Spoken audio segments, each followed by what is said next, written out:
Assalamualaikum warahmatullahi wabarakatuh.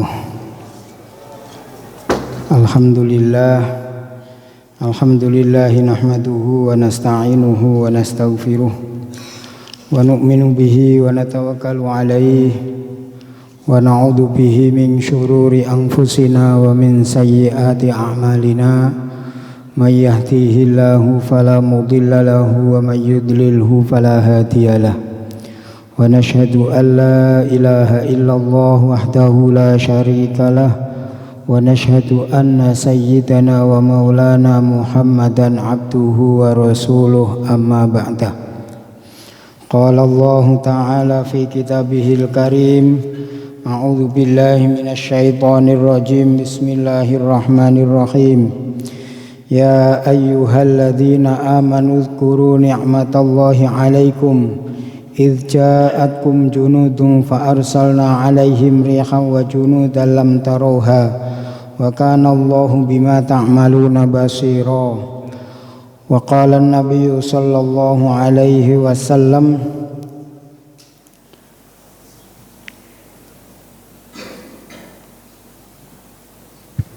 man ahya sunnati faqad ahabbani wa man ahabbani kana ma'i fil jannah. Wa qala aidan man tamassaka bi sunnati 'inda fasadi ummati falahu ajru mi'ati syahidin, atau kama qala alaihi salatu wassalam. Jamaah salat duhur yang dirahmati Allah Subhanahu wa taala. Alhamdulillah, di penghujung tahun ini kita masih diberikan kesempatan oleh Allah taala untuk taat kepada Allah taala. Semoga kita ini termasuk orang-orang yang min husnil khotimah, orang-orang yang mendapatkan akhiran yang baik. Husnul khotimah itu tidak mesti dalam kematian.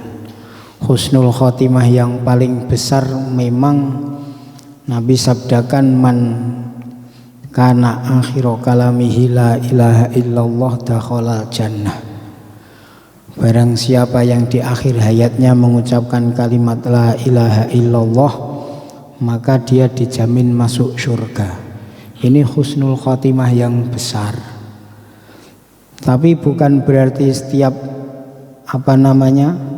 akhiran itu hanya akhiran itu saja.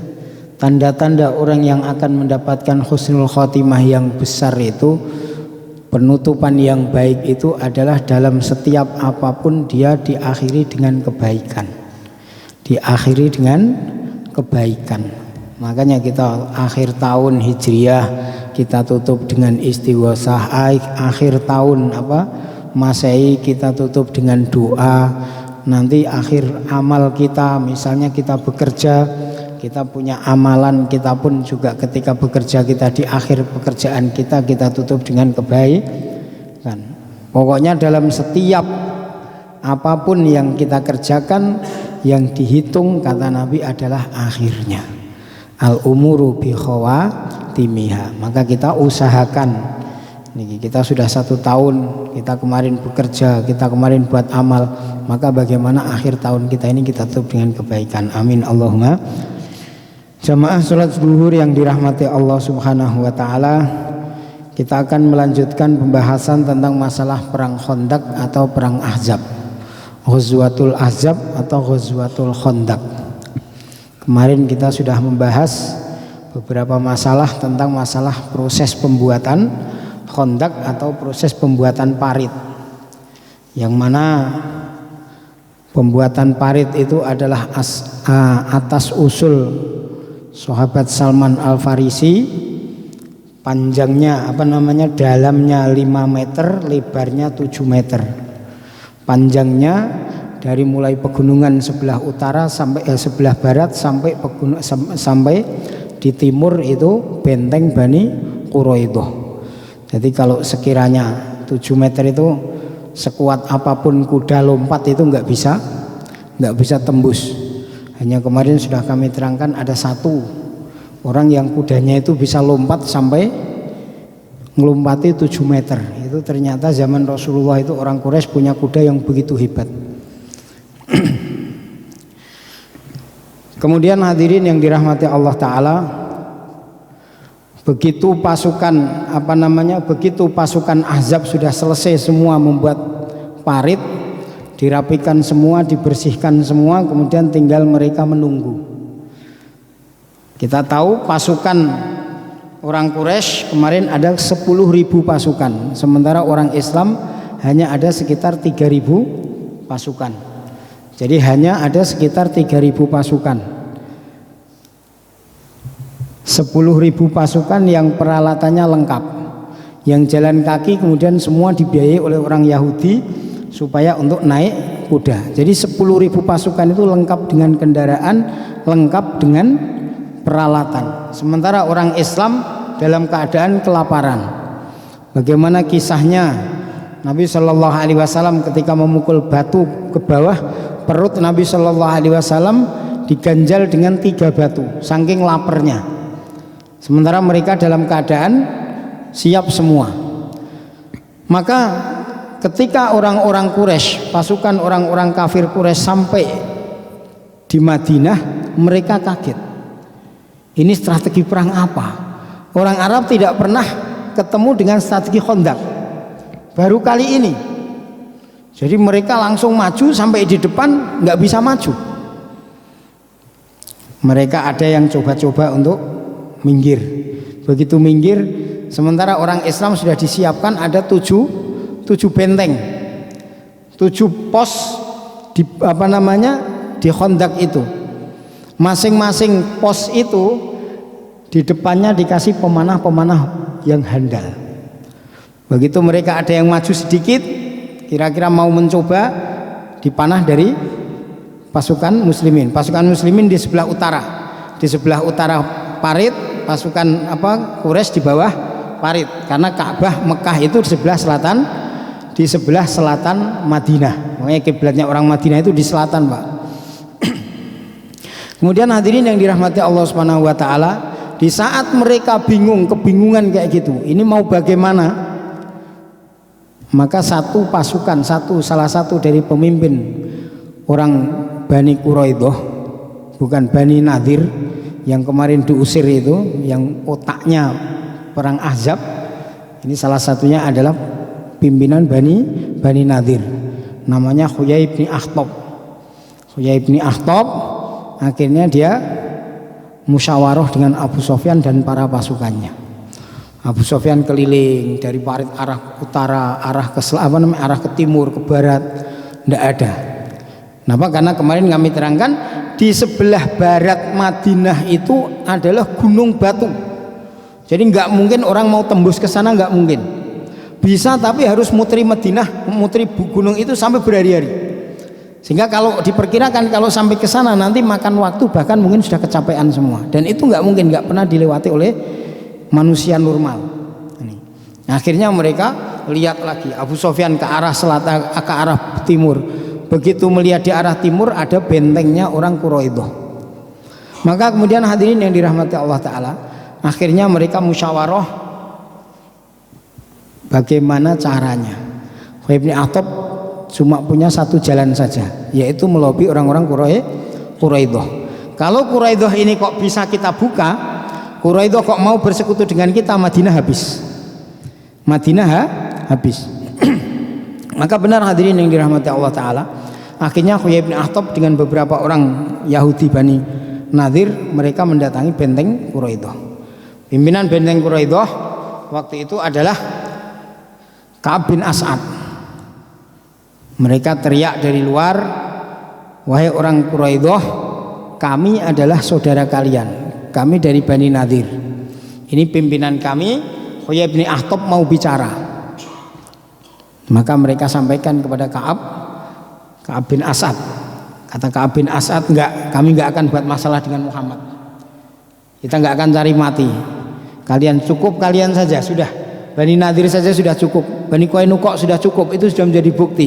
2 keturunan Yahudi yang besar di sekitar Madinah sudah selesai semua. Ini tinggal satu-satunya tinggal Bani Quraidah. Nah ini maka mereka ketakutan, kami nggak akan berurusan dengan Muhammad.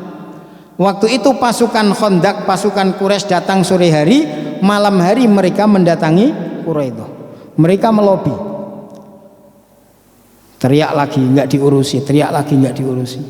Akhirnya dia mengatakan, ini kita bawa pasukan 10.000 dari Ghatafan sekian, dari Quraisy sekian, dari Bani Nadir sekian, dari Arab Badui yang tidak kita kenal sekian. Jumlah kami ada 10.000 dan lengkap. Sementara pasukan Madinah paling-paling antara 1.000 sampai 3.000. Kamu tinggal buka benteng, selesai semua. Madinah menjadi milik kalian. Tadinya sudah Ka'ab bin As'ad sudah mikir nih. Enggak. Kenapa? Karena mereka yakin Muhammad ini nabi. Mereka yakin Muhammad ini nabi. Tetapi enggak mau ikut. Jadi ini bukan masalah perang melawan 3.000 orang, pengalaman perang Badar, pengalaman dari Bani Nadir, Bani Qainuqa.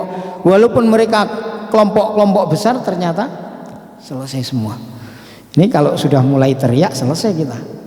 Tapi terus saja sama Huyai bin Akhtab dirayu terus. Akhirnya sudah, sekarang gini saja. Nggak enak kalau kita kok rembukan dari balik benteng. Sementara benteng Bani Quraidah itu tinggi. Benteng orang dulu itu paling enggak 7 meter sampai 8 meter. Nanti kalau teriak-teriak mesti kedengeran. Akhirnya dipersilakan masuk, tapi cuma satu. Siapa? Huyai bin Akhtab itu. Jadi sama-sama orang Yahudi. Sampai di dalam mereka berembuk. Tadinya sudah enggak mau. Sudah, kalian pulang. Biarkan kami berdampingan dengan Madinah. Biarkan kami berdampingan dengan Muhammad. Kami sudah enak hidup kami. Kalian sudah diusir, sudah selesai, biarkan kami, jangan kau seret-seret dengan masalah kalian. Tapi Huyai bin Akhtab ini memang Masya Allah, orangnya itu pinter karo lobi, Pak. Sampai bisa mengumpulkan 10.000 pasukan orang Quraisy itu, kalau bukan tipe-tipe provokator nggak mungkin ini. Akhirnya benar, di lobi terus. Sampai titik terakhir kata Huyai bin Akhtab begini saja, kamu bukakan pintu, kami bantu kalian, kalau kita menang setengah Madinah milik kalian. Wah ini Pak, kalau sudah diiming-imingi harta yang begitu banyak, setengah Madinah kita buat perjanjian, kita tulis setengah Madinah milik kalian. Kata Ka'ab, ya sudah kalau seperti itu. Akhirnya perjanjian Madinah yang 16 butir itu, kita berdampingan, kalau Madinah diserang kita akan saling menolong dan lain sebagainya, itu dikeluarkan sama Ka'ab bin As'ad. Itu dari kulit Pak. Itu akhirnya dibakar. Setelah selesai dibakar, mereka bilang sudah, sekarang kita tinggal nunggu kemenangan. Tapi kalau kita kok menyerang sekarang, ini sudah malam. Nah kalian sekarang balik, siapkan pasukan kalian, kami malam ini akan persiapan juga. Tapi sebelum kau keluar, kita akan pesta dulu. Masya Allah, malam itu pesta karena menyambut kemenangan besok hari. Warna pesta Pak, ribut. Akhirnya orang yang di dekat benteng Quraidah itu, jadi Rasul membagi 1.000 orang di benteng Quraidah, 1.000 orang di parit, 1.000 orang dijaga di beberapa titik, kemudian sebagian ada yang di Madinah. Nah ini, kemudian Masya Allah, mereka ketika berpesta suaranya sampai kedengaran dari Madinah, dari pihak orang Islam. Akhirnya laporan kepada Rasulullah, ya Rasulullah, itu orang Quraidah ada acara pesta, ada apa? Maka Nabi Shallallahu Alaihi Wasallam memanggil 2 pimpinan kaum Ansor. 2 pimpinan kaum Ansor ini, yang satu dulu sekutu Bani Nadir, yang satu sekutu Bani Quraidah. Yang sekutu Bani Nadir adalah kaum Khazraj, yang sekutu Bani Quraidah kaum Aus. Pimpinan Aus namanya Sa'ad bin Ubadah, pimpinan Khazraj namanya Sa'ad bin Mu'ad. Pimpinan Aus, Khazrajnya Sa'ad bin Ubadah, pimpinan Ausnya adalah Sa'ad bin Mu'ad. Dua-duanya adalah pimpinan.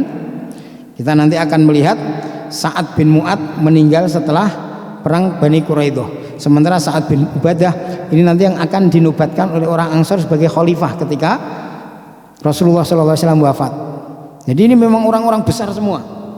Maka hadirin yang dirahmati Allah Subhanahu wa taala, beliau dipanggil oleh Rasulullah, dikasih tahu, kamu lihat ada apa dengan Quraidah. Coba kamu lihat ada apa di Bani Quraidah. Nanti kamu laporan. Maka benar, Nabi SAW memerintahkan kalau laporan suruh pakai isyarah sehingga tidak menyebar suara. Begitu sampai di Quraidah, Sa'ad bin Ubadah ini orangnya keras, sementara Sa'ad bin Mu'ad ini lembut. Sa'ad bin Ubadah keras orangnya, langsung teriak, wahai Quraidah, apa yang terjadi di dalam? Nggak ada apa-apa katanya. Ingatlah perjanjian antara kalian dengan Rasulullah. Mereka mengatakan tidak ada perjanjian lagi antara kami dengan Muhammad. Jadi mereka jawab dengan tegas. Ini bukan jawaban dari pimpinan Bani Quraidah, bukan, tetapi di antara mereka. Dilalah itu lesannya itu dilepaskan oleh Allah Ta'ala. Jadi lesannya langsung dilepaskan oleh Allah Ta'ala. Tidak ada hubungan lagi antara kami dengan Muhammad. Masya Allah. Sa'ad bin Ubadah langsung marah. Wahai saudaranya babi dan kera katanya. Dan memang dalam Al-Quran sendiri disebutkan bahwasanya orang Yahudi ini adalah saudaranya babi dan kera. Nanti dalam peperangan apa namanya, perang Khandaq, Nabi pun berteriak sampai mengucapkan bahwasanya orang Yahudi ini memang saudaranya babi dan kera. Apa namanya, kami pernah menceritakan bagaimana terjadinya orang-orang Yahudi kok dinamakan saudaranya babi dan kera. Jelas Ashabus Sabt menjadi kera, kemudian ada yang diubah menjadi babi, itu dalam cerita Israiliyat. Hadirin yang dirahmati Allah Subhanahu wa taala, setelah mereka berteriak seperti itu, apa namanya, Sa'ad bin Ubadah berteriak mengatakan, wahai saudaranya babi dan kera, kalian tidak pantas hidup berdampingan dengan Rasulullah. Maka Sa'ad bin Mu'adz mengatakan, sudah, kita hanya disuruh untuk mencari informasi, bukan untuk mencela kepada mereka, nanti malah nggak baik. Akhirnya mereka pulang, ketemu dengan Rasulullah Shallallahu Alaihi Wasallam. Mereka mengatakan, ya Rasulullah, depan belakang semua musuh. Hanya mengatakan seperti itu, Nabi langsung paham. Nabi langsung teriak Allahu Akbar. Nabi langsung teriak Allahu Akbar. Kemenangan sudah dekat, kata Nabi.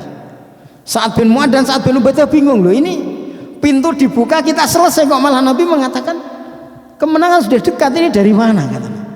Ternyata memang demikian. Musuh-musuh Islam itu kalau sudah keterlaluan di dalam mencelakai Islam, maka sudah akan dekat dengan kekalahan. Bahkan sahabat itu tahu kapan Islam akan menang dalam waktu dekat. Ketika mata-mata mereka diutus untuk mencari informasi, kok ada di antara musuh Islam yang mencela Allah atau mencela Rasulullah, mereka pulang sudah dengan senang. Oh, itu tugas Allah, sudah. Tapi kalau mereka kok belum mencela Allah, belum mencela Rasulullah, ini masih ada PR, membutuhkan kekuatan yang ekstra. Tapi kalau sudah mencela Allah, mencela Rasulullah, wah, ini sudah, itu tugasnya Allah. Makanya sahabat itu apa namanya, pinter-pinter dalam setiap peperangan, melawan orang Romawi, melawan orang Parsi, melawan musuh-musuh Islam, mereka tinggal menunggu saja. Pokoknya kalau sampai mereka mencela Allah dan Rasulnya, wah, ini. Tetapi orang-orang musuh Islam itu pinter, mereka tahu strategi itu. Sampai lihat cerita Heraklius, itu nggak sedikit pun mencela Rasulullah. Kenapa? Dia tahu kalau sampai sedikit mencela Rasulullah, hancur mereka. Mencela Allah, hancur mereka. Makanya lisan mereka kadang-kadang dijaga. Nah, yang tidak bisa menjaga itu biasanya pasukan-pasukan bawah. Pasukan bawah. Begitu juga ini. Masya Allah, begitu terjadi pengkhianatan, maka Nabi malah senang, takbir, Allahu Akbar, kemenangan sudah dekat, kata Nabi. Maka kemudian pengaruh daripada pengkhianatan Quraidah ini luar biasa. Saking kencengnya Nabi bertakbir, sampai sahabat yang ada di situ dengar semua, langsung tahu semua kalau Quraidah itu berkhianat. Nah, kalau Quraidah berkhianat, sekarang yang bergerak orang munafik. Orang munafik dalam perang Khandaq tidak banyak, antara 20 sampai 30, itu saja. Tetapi yang namanya orang munafik itu kan toa, nggak bisa diem, Pak. Nih, yang menjadikan perang Palestina berantakan itu kan bukan musuhnya, tapi orang munafiknya, kan gitu. Nih, jadi Masya Allah, di framing balik. Nah, begitu juga orang Yahudi itu kayak gitu. Orang Yahudinya juga sudah parah, tetapi orang munafiknya ini yang menyebar fitnah. Nah, kalau kita kok cuma 3.000 lawan 10.000 lengkap, itu dibuka benteng, kita selesai semua, mau apa? Sudah. Akhirnya Masya Allah. Dan yang ajib lagi, Pak, ketika diundang makan Ka'ab bin Malik 1.000 orang, makan satu kambing dengan roti satu sok itu satu pun tidak ada orang munafiknya. Ini ajib ya. Jadi dalam Sahih Bukhari dikatakan semua orang yang makan makanannya Abdullah bin Ka'ab yang dimasakkan satu kambing, anak kambing dengan satu sok roti itu tidak ada satupun orang munafik. Makanya pertolongan Allah Ta'ala lancar banget ya. Lah begitu mereka masih duduk di Khandaq, orang munafiknya mulai kasak kusuk. Orang muslimnya sekarang yang bingung, bukan meninggalkan Rasulullah, tetapi mereka berpikir kalau seandainya kok nanti Quraidah itu dibuka, yang pertama akan didatangi adalah keluarga mereka, anak saya di rumah, istri saya di rumah. Jadi bagaimana? Akhirnya Nabi mempersilahkan, yang mau melindungi anak-anak kalian silahkan. Nabi mempersilahkan yang mau melindungi ini bukan orang munafik, tetapi mereka orang Islam, diberikan kesempatan oleh Rasulullah. Yang mau melindungi anak dan istri kalian, keluarga kalian silahkan. Lah, strategi yang baik lagi dalam pasukan Islam waktu itu, orang-orang Islam waktu itu dibuat tiga benteng. Di Madinah itu ada 3 benteng. Salah satunya ada satu benteng itu yang digunakan untuk memasukkan wanita, memasukkan orang tua, dan juga untuk memasukkan binatang-binatang ternak mereka dalam satu benteng. Yang lainnya itu siapa saja boleh masuk. Nah yang ini khusus wanita dan beberapa orang tua, sehingga sudah nggak ada nafsu pada wanita. Salah satu yang ditaruh di situ adalah Hasan bin Thabit. Hasan bin Thabit itu penyairnya Rasulullah. Kemudian hadirin yang dirahmati Allah Subhanahu wa taala, ketika diizinkan Nabi Shallallahu alaihi wasallam seperti itu, maka dari Khandaq itu pulang 700 orang. Yang di Khandaq tinggal 300 orang. Coba kekuatannya bagaimana seandainya kita berada di kaum muslimin seperti apa, Pak? Yakin ya yakin, tapi ini 300 orang mau lawan 10.000. Coba. Makanya Masya Allah, ketika itu Allah Subhanahu wa ta'ala menampakkan pertolongannya. Orang-orang yang ada di Bani Quraidah, mereka sudah sepakat bahwasanya penyerangan akan mulai besok. Malam itu tidak akan ada penyerangan sama sekali. Tetapi Ka'ab bin As'ad memanggil 40 orang kurang lebih. 40 orang yang semuanya adalah pimpinan panglima-panglima perang. Dari 40 Quraidah ada berapa? Kurang lebih 700 orang. Nanti yang dibunuh oleh orang Islam itu ada 700 orang yang siap berperang semua. Mereka ahli perang semua. Lah, diambil 40 orang, dipanggil Ka'ab bin As'ad untuk apa? Untuk mencari informasi di dalam Madinah. Apakah masih ada kekuatan ataukah sudah tidak ada sama sekali? Lah, karena orang Quraidah ini adalah teman pendamping Muhammad, pendamping Madinah, maka strategi yang dibuat oleh Rasulullah mereka tahu. Nah ini kan bahaya sekali pengkhianat perang ini. Mereka tahu di mana letak wanita-wanita dan juga orang-orang tua dan anak-anak diletakkan, di benteng mana. Akhirnya 40 orang ini yang didatangi pertama di sana dulu. Ini nanti akan kita habisi pertama kali. Kalau ini kok kita tangkap semua, kekuatan sudah lemah. Kekuatan orang itu, laki-laki itu ada di wanita, Pak. Mau apa-apa kalau wanitanya sudah dipegang, sudah angkat tangan. Nah ini. Makanya Hadirin Subhanahu wa ta'ala, ketika itu 40 orang berangkat masuk ke Madinah sebelum ada informasi dari luar. Mereka masuk dulu. Mereka bilang di sini hanya orang tua, anak-anak dan wanita. Maka ini adalah yang akan kita serang pertama. Tetapi kita lihat dulu apakah Muhammad diam-diam meletakkan pasukannya di sini untuk menjaga atau tidak. Tapi ingat, di kanan kiri ini masih ada 400-an bahkan 700 orang yang tadi pulang. Jadi Masya Allah, strategi Rasulullah memberikan izin pulang bukan untuk tidak berangkat perang, tetapi untuk memberikan kekuatan di dalam. Ini luar biasa. Tetapi orang Yahudi tidak tahu. Nah, ketika mereka menuju benteng yang digunakan untuk melindungi wanita tadi, ternyata wanita-wanita yang sedang ada di atas melihat. Wanita-wanita yang melihat, loh itu kok ada orang-orang balik 40. Siapa? Dari kegelapan malam dan terangnya rembulan mereka tahu, oh itu orang Yahudi. Langsung ada satu orang wanita, bapaknya Zubair bin Awam. Zubair bin Awam ini memang panglima perang, memang orang dia yang membentuk dia pemberani itu ibunya. Ibunya namanya Sofiyah. Itu bibinya Rasulullah. Maka Sofiyah mengatakan, "Wahai Hasan, itu ada orang Yahudi mau naik, satu orang mau naik, kamu bunuh." Kata Hasan, "Ya Sofiyah, bagaimana saya bisa membunuh?" Saking, jadi ketika itu Hasan bin Sabit usianya sekitar 80 atau 90, sudah tua. Beliau kalau pegang pedang sudah gemeter. Dan memang zaman Rasulullah, Hasan bin Sabit ini tidak diizinkan untuk latihan perang. Beliau memang dijadikan penyair pada zaman Rasulullah. Syair-syair yang untuk memberikan kesemangatan pasukan perang itu karangan-karangan Hasan bin Sabit untuk memuji Rasulullah, memuji sahabat itu. Jadi bagiannya dia pegang pena, bukan pegang pedang. Maka ketika melihat demikian, Sofiyah radhiyallahu anha tidak sabar. Akhirnya beliau memakai baju perang, baju besi, kemudian memakai helm besi, memakai cadar sehingga tidak ketahuan. Kemudian dia berdiri dekat dengan satu tiang, dia berdiri. Ketika orang Yahudi itu datang mau naik, sudah di-awe dulu sama Sofiyah. "Oh, ada teman saya," katanya. Dia nggak mikir, tadi naiknya sendirian nggak mikir.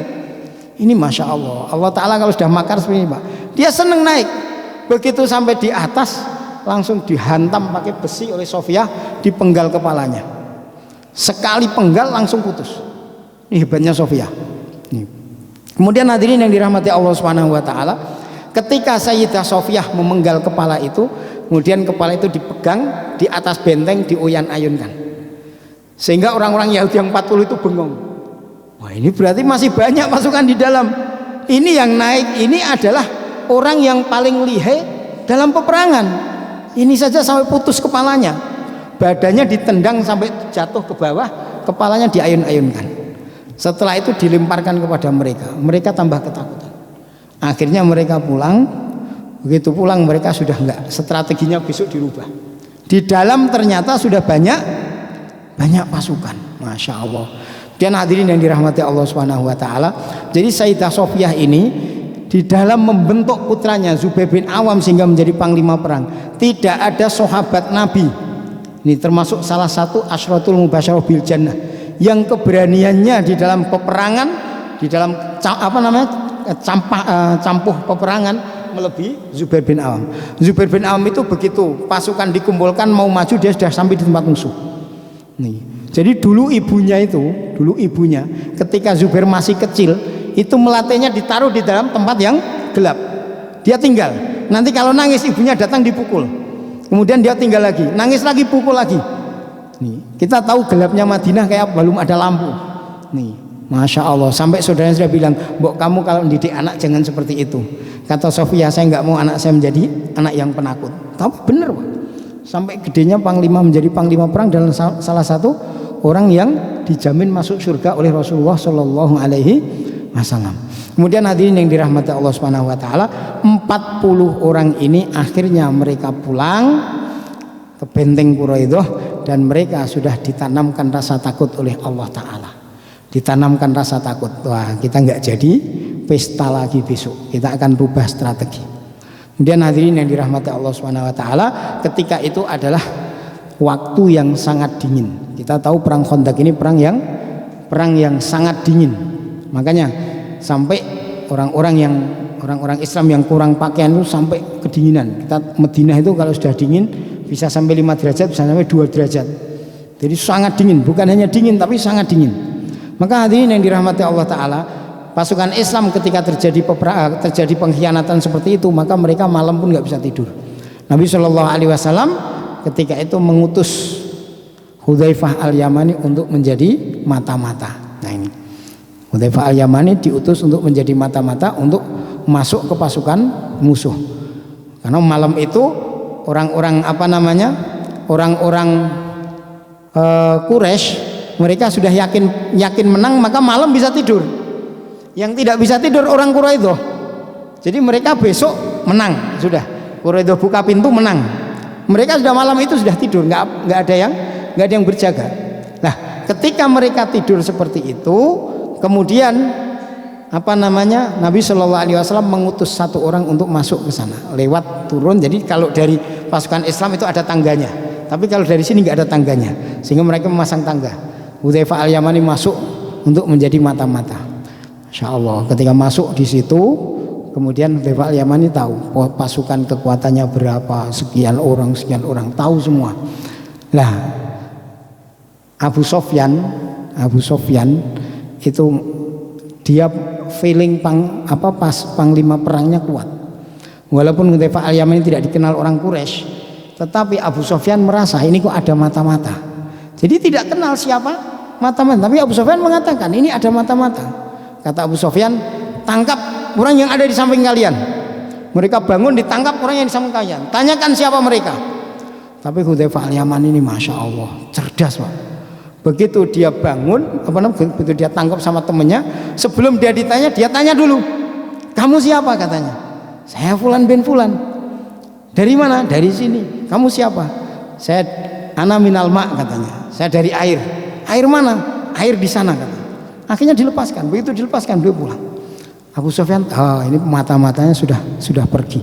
Jadi memang feeling panglima perangnya Abu Sofyan itu memang kuat sekali. Tetapi Rasulullah Shallallahu Alaihi Wasallam dengan para sahabat ini juga diberikan kekuatan oleh Allah Subhanahu Wa Taala. Akhirnya beliau selamat. Nah, ada satu yang ketika itu oleh Hudzaifah Al-Yamani patut kita contoh. Nabi Shallallahu Alaihi Wasallam bersabda, kamu cari kabar tentang orang-orang Quraisy.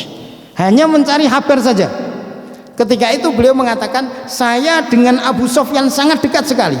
Seandainya saya tarik panah saya atau saya ayunkan pedang saya, maka dia sudah mati. Tetapi ketika saya mau tarik anak panah saya ingat Nabi hanya memerintahkan untuk mencari informasi saja. Seandainya saya bunuh dia mati, mungkin bahkan malah jadi ribut. Akhirnya beliau tarik lagi dan beliau setelah itu pulang. Nah, ketika pulang beliau laporan kepada Rasulullah. Nabi Shallallahu Alaihi Wasallam diberikan kekuatan pasukan berapa, semua sudah tahu. Dan hadirin yang dirahmati Allah Taala, untuk lebih lanjutnya tentang masalah perang Ahzab, insya Allah besok kita akan pertemuan yang akan datang, semoga ada halangan kita bisa ketemu kembali, kita akan lanjutkan. Mungkin sebelum ditutup ada yang mau bertanya tentang apa saja, mungkin monggo. Kalau nggak ada kita tutup. Semoga Allah SWT berikan kepahaman kepada kita, dan Allah SWT jaga iman kita, jaga amal kita, dan juga Allah Ta'ala lindungi saudara-saudara kita khususnya yang di Palestina, dan Allah SWT juga berikan perlindungan kepada negara kita ini, terutama ini tahun-tahun politik. Monggo silahkan yang mau nyoblos silahkan, kalau bisa jangan tidak nyoblos. Kesempatan kita hanya sekarang. Yang baik yang mana Pak Ustadz? Ya monggo silahkan sampean. Hanya pesan guru kami dulu sebelum berangkat, nanti kalau pas pencoblosan itu sebelum berangkat kita ambil air wudhu, kemudian sholat istikharah 2 rakaat, doa kepada Allah, baru berangkat. Kalau ternyata kok yang kita pilih ini salah, ya Allah Ta'ala nanti yang akan mengampuni kita. Kalau benar itu dengan pertolongan Allah. Jadi jangan mengandalkan diri kita tok, karena politik ini banyak yang tertutup, nampaknya baik ternyata kurang baik. Yang nampaknya kurang baik apalagi, kan gitu ya Pak. Yang baik saja tidak baik, kalau yang tidak baik apalagi, kan gitu. Makanya sekarang ini kita hati-hati. Kemudian kita juga zaman-zaman fitnah seperti ini, bagaimana hukumnya menjelek-jelekan orang Pak. Ya kalau menjelekkan orang itu kita lihat dalam kitab Riyadhus Shalihin. Riyadhus Shalihin dalam masalah ghibah. Dalam masalah ghibah mungkin sudah sampai Maulana Faisal menerangkan ada 6 perkara boleh ghibah, tetapi dengan syarat ada 6 tujuan. Nah itu sampean nanti lihat lagi di sana, diantaranya untuk islah, diantaranya untuk perbaikan, untuk musyawarah, untuk menahan menolak amar ma'ruf dan lain sebagainya, untuk menolak mungkar, untuk amar ma'ruf. Nih kalau cukup 1 nggak boleh kita 2. Nih seperti ada orang musyawarah, Pak Ustadz saya mau nikahi anak itu gimana Pak Ustadz? Kalau saya mengatakan tidak baik, sudah cukup, ya sudah nggak jadi. Tapi dia kok tanya lagi, tidak baiknya bagaimana Pak Ustadz? Anaknya jarang sholat. Ya sudah, kalau dia sudah cukup, ya cukup, nggak usah tambahi lagi. Maksudnya jarang sholat bagaimana? Nah, kita terangkan lagi sedikit. Nanti kalau kita tanya Pak Ustadz, kalau saya mau nikah sama anak itu, oh jangan, anak itu ini, bapaknya juga kayak gini. Bagaimana hukumnya? Haram kalau kayak gitu. Kita itu cukup, kalau sekiranya tidak baik sudah cukup. Nanti kalau tidak baiknya bagaimana Pak Ustadz? Oh, jarang sholat dia. Kalau sholat ya sholat tapi nggak pernah jamaah, orang tuanya juga nggak. Sudah cukup. Tapi Pak Ustadz ini kan gini. Oh saya lebih tahu daripada kamu, sudah. Nanti kalau harus membuka banyak, ya, kalau diperlukan ya silahkan. Makanya kita hati-hati dalam masalah politik ini. Jangan sampai dengan perkara-perkara yang kita tidak dapat apa-apa, ternyata malah kita nanti dapat dosa, kan gitu nih.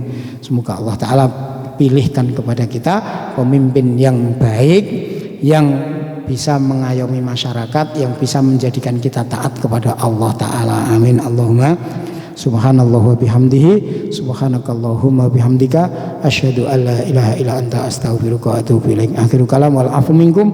Wassalamualaikum warahmatullahi wabarakatuh.